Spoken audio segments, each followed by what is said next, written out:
Hello everybody, it is December and so I'm going to do my own version of Vlogmas by sharing some books that I have read over the past year that I haven't actually reviewed on this channel.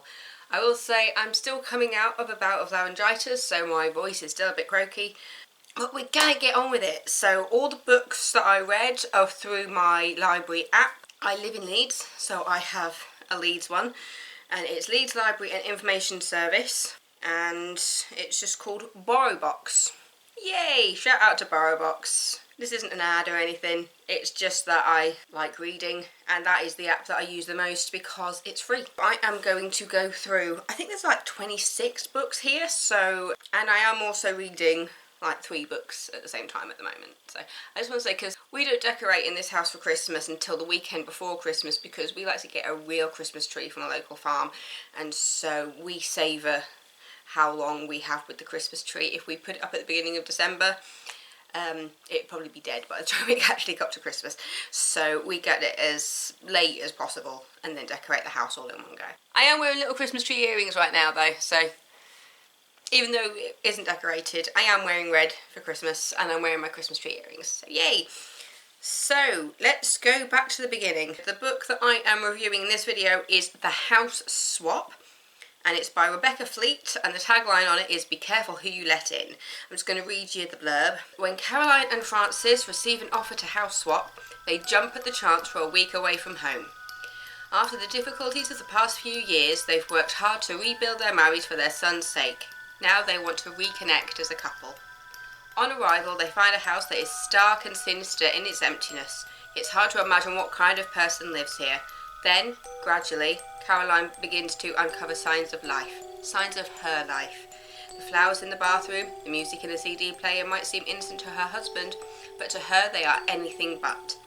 It seems the person they have swapped with is someone she used to know.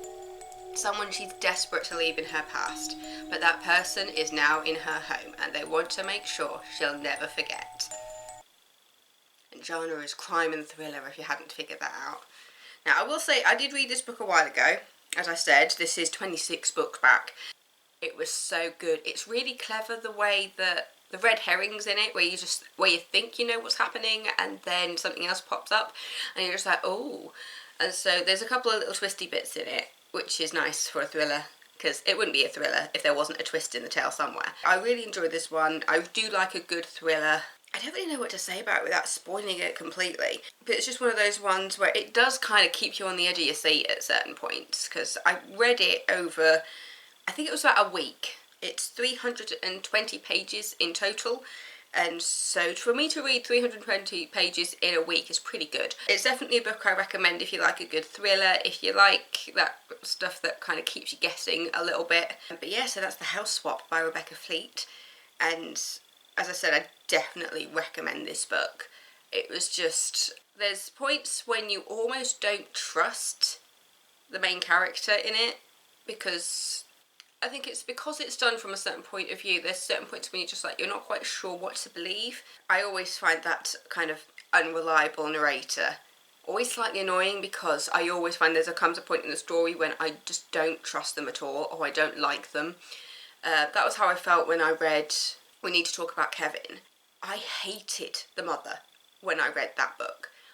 I really hated her from the second that the book started, and I was just like, I don't trust her. I don't trust her as far as I could throw this woman. And I didn't believe the narration. I think that was done on purpose though, because especially when you know what happens in the end of that book, I think it purposely sets you up to not like her because of how it ends.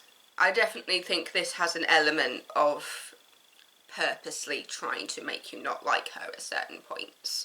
But yeah, that's all I'm going to say. As I said, it's going to be mini reviews for Christmas. Thanks for watching. I've been Debbie, and tune in tomorrow for the next book review. Subscribe if you haven't already, and I'll see you for Vlogmas. Mwah.